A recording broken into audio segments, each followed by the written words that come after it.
He would grab my, he would try to give me a hug, but then like try to kiss me and shove his tongue down my throat. He would just always come into my room.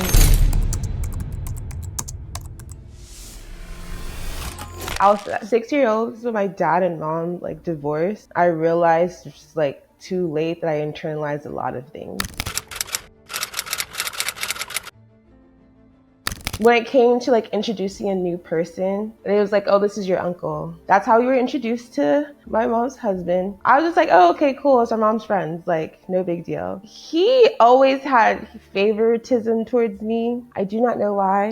We could sense he didn't really like us. And so there would be like a lot of slide remarks about that. A lot of, how we're ungrateful children, how we are like a nuisance to our mother. There was this one time, me and my older brother, he and I were playing, and for some reason, I was just so mad and upset that we were being so loud. And so he came up the stairs and like backhanded me and my brother. I still remember like I wasn't crying when he backhanded me. I remember my brother was crying. We ended up calling our dad, and he was like, call the cops. So we did, we called the cops. And so cops came, and of course you have kids and cops are just like, oh, you're just being disciplined and being dramatic about it. So nothing happened. The thing that was hard was like feeling betrayed by our mom because she didn't really do anything about it. I think that kind of like leads into middle school is when, again, he just liked me more. At this time, again, that 4 to 7 year age gap, my siblings were always like, in high school, I was still like behind. He would literally sit me down for hours upon hours, giving me lectures about how my siblings weren't, about how they weren't going to amount anything, and how our dad is the reason that we were so ruined, and how we were burdens to our mother. In this house, he would grab my, he would try to give me a hug, but then like try to kiss me and shove his tongue down my throat. He would just like say some out of pocket about like, oh, you look too old. Like you look too, like so much more mature and older. Like you need to not do that. Like if I had my hair, down, I would look too mature. I can't even tell you. I want to say like it was when I was in middle school, like maybe 5th grade going into 6th grade is when he was just touching me inappropriately, slapping, grabbing, shoving his tongue down my throat. And I remember like every time he did that, I literally would go to the bathroom and force myself to throw up. That happened, and there was a few times where he would go into my room at nighttime, and my sister was already out of the house, I want to say. This is when I was able to have my own room. I just remember feeling him come into my room and just like press his hands in between my legs. The most traumatic things that we typically can't handle, our brain would block out. The thing about it is just like, as I was, getting older, going into college, my body just felt wrong. I felt wrong to be in my body. He would do that every now and then. And that's like, at some point I started sleeping in fetal position because, keeping my body closed up to myself. And I can always tell when he would come into my room and just look at me. He would just always come into my room at nighttime when I was supposedly sleeping. And every now and then it's just like my body like had this alarm that if I felt him, I would like just start to curl up just so that he wouldn't touch me. This entire time, like there would be moments where I would test my mom. He had anger issues, and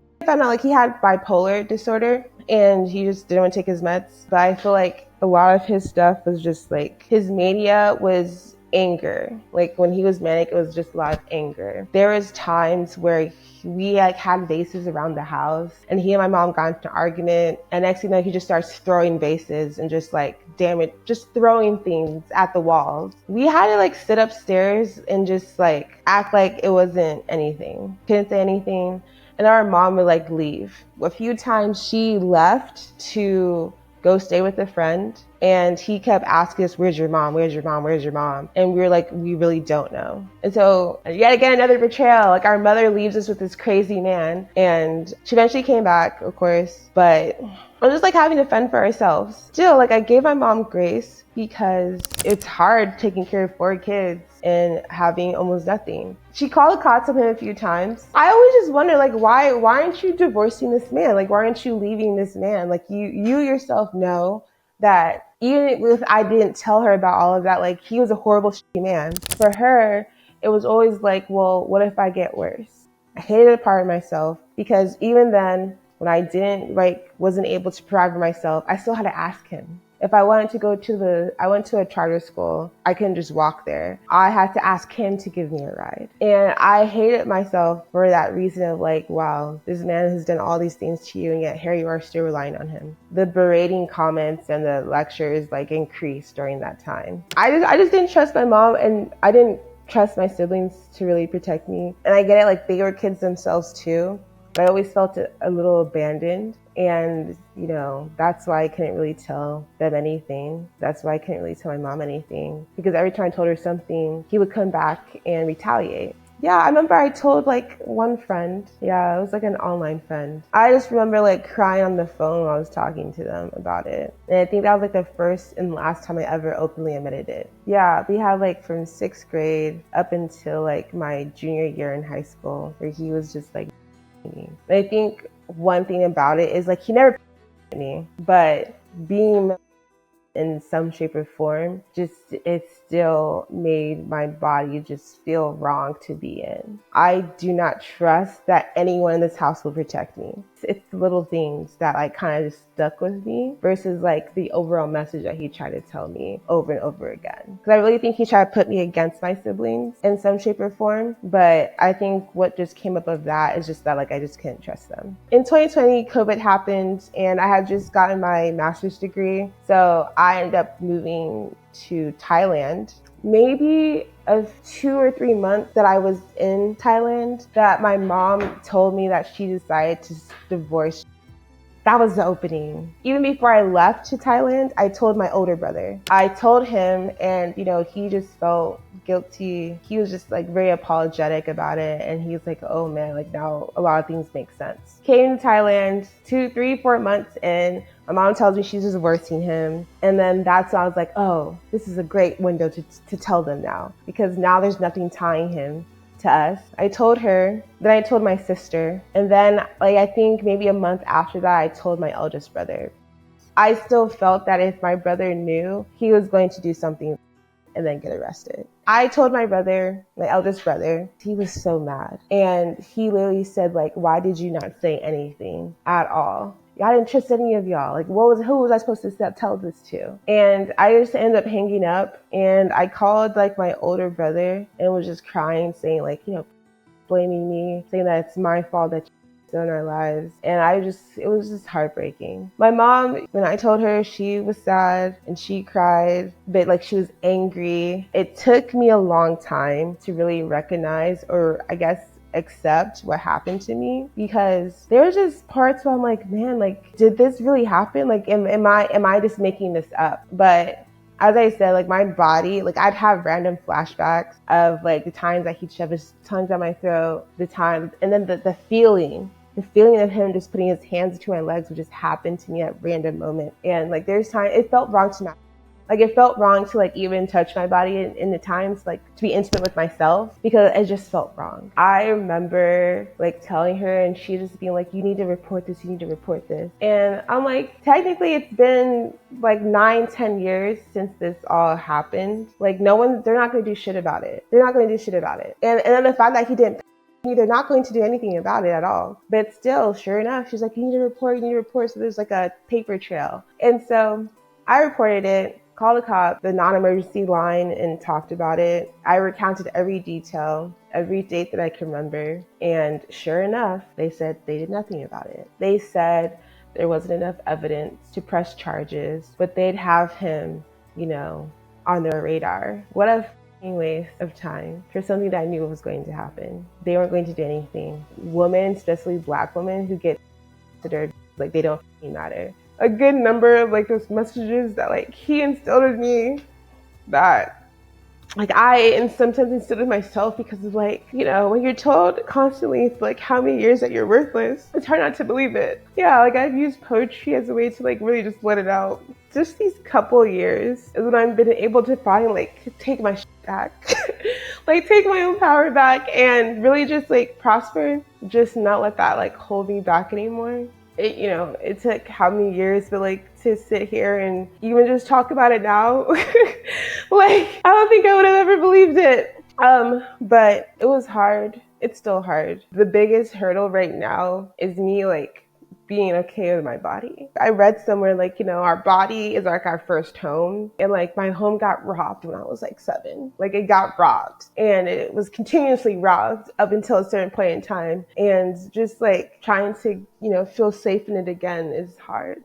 He messaged me on WhatsApp and again just berated me, talking about how I'm a liar and, like, how dare you say that after everything that I've done for you? I was like, okay, so trauma, feeling less of myself. You want me to be grateful for you for that? Okay. But yeah, and that kind of was like the tip of the iceberg of like, because I'm not gonna lie, I'm passive aggressive, mostly aggressive, especially when it came to my mom. After that, like I was so angry. And, the part of me, like the traditional part, like, well, that's my mom. You know what I mean? I have to like, that's my mom. But I was so angry. It was really hard to treat her like my mom. And it wasn't until like my counselor was just like, you need to bring your mom into a session, that I was even willing to forgive her. Because I think all the things that I let pass throughout my childhood, like pretty much built up into that moment of like, this is the hay that broke the camel's back, of like just straight despising her and feeling hurt and feeling like betrayed, like on a level 10, to the point where I'm like, she'd say I love you and I wouldn't say it back. I couldn't say it back. I was so quick to anger when talking to her. Like I just had to like stop. I just had to cut conversations short because I just couldn't deal with talking to her. And then I remember even in time, like, because she during COVID, like she became a travel nurse, her and my sister. And she came back to visit, I guess. And I told her how I felt. I said, I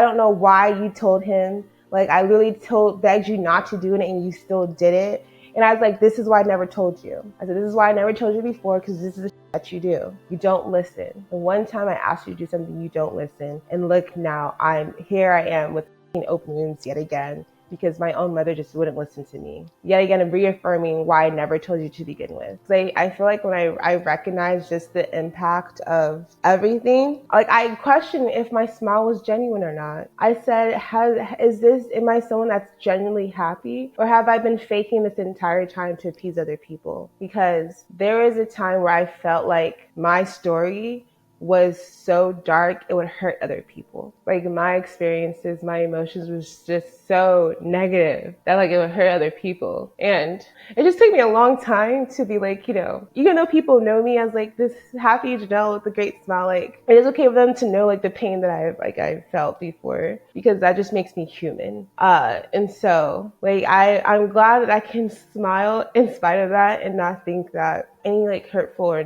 like quote unquote negative feeling that I'm experiencing like isn't something that's bad, and that is going to hurt anybody, because it's honesty and vulnerability. And I feel like that causes more connection than feeling like you have to put on this happy face. I'm still working through it to feel like, not having to be happy for other people, but just generally feeling happy for myself. It took me a long time to like see it that way, to see that like this smile isn't something that I've been plastering on my face, but it's something that literally is coming from within me, because I feel genuinely happy about where I am in life. And even in spite of everything I went to, like this joy that I feel is genuine, and it's not something that I conjure up because people wanted that out of me. Like this is real. Like this is real joy in spite of everything. This is still real joy.